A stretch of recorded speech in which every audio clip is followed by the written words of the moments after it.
Air hostess pilot కావాలి అన్నదే మీ కల అయితే Aero Falcons aviation academy admissions కోసం డిస్ప్లేలో కనిపిస్తున్న నంబర్స్ కి కాంటాక్ట్ చేయండి.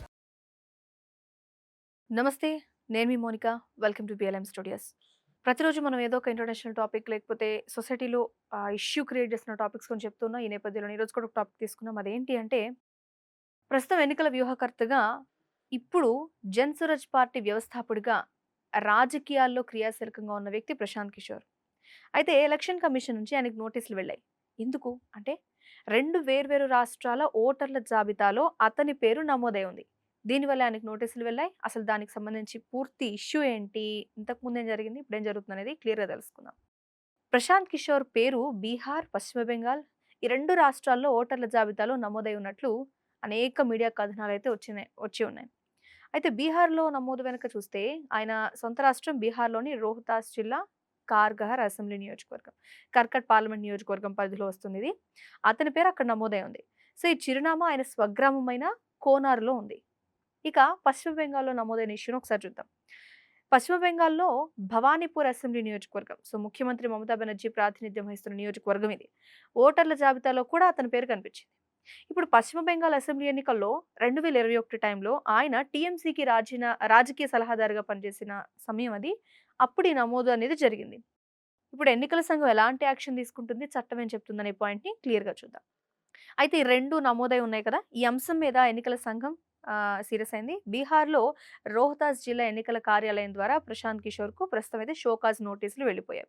అయితే ఈ నోటీస్‌లో ఉన్న పాయింట్ ఏంటంటే, ప్రజా ప్రాతినిధ్య చట్టం 1950లోని సెక్షన్ 17 ప్రకారం ఏ ఒక్క వ్యక్తి అయినా కూడా ఒకటి కంటే ఎక్కువ నియోజకవర్గాల్లో ఓటర్‌గా నమోదు కాకూడదు. ఈ నిబంధన ఎవరైతే ఉల్లంఘిస్తారో సెక్షన్ 31 కింద జైలు శిక్ష, లేకపోతే జరిమానా, లేకపోతే ఈ 2 కూడా విధించే అవకాశాలనేది ఉంటాయి.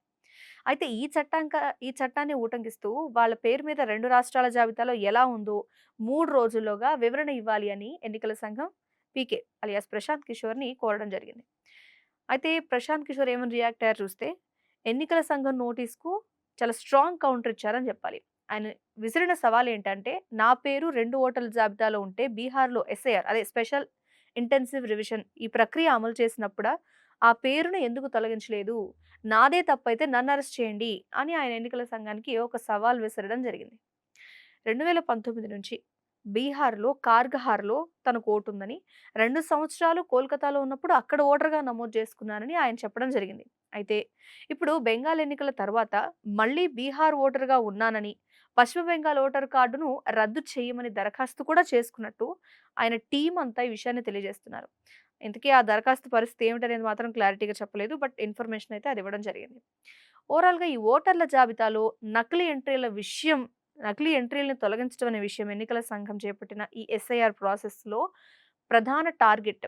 సరిగ్గా ఈ సమయంలోనే ప్రముఖ రాజకీయ వ్యక్తి అయిన పీకే విషయంలో 2 ఓటర్లు అంశం 2 ప్లేసెస్‌లో ఆయన ఓట్ ఉండడం అనేది పెద్ద ఇష్యూ అవుతుంటే, ఒక పక్క ఆయన రాజకీయ వ్యూహకర్తగా ఇది చట్టపరమైన సవాల్‌గా ఎలా ఎదుర్కుంటారు అనేది మాత్రం మనం వేచి చూడాలి. ఎంతోమంది డబుల్ ఓటో లేకపోతే ఇక్కడ వేరే వేరే ప్లేస్‌లో ఎన్నో ఇష్యూస్ ఉన్నాయి. కానీ ఈయన కొంచెం పబ్లిక్‌లో వెల్ నోన్ పర్సన్ కాబట్టి ఇష్యూ ఇలా తెర మీదకొచ్చిందా? ఎలక్షన్ కమిషన్ ఈయన మీద ఎందుకు సీరియస్ తీసుకుంది? ఇప్పటివరకు మనం చాలా ఏరియాల్లో చాలా వరకు ఎలక్షన్ కమిషన్ పట్టించుకున్న సందర్భాలున్నాయి. దాన్ని కూడా ఒకసారి మనం గమనించాలి గదా! మరి మీరేమంటారు? Thanks for watching.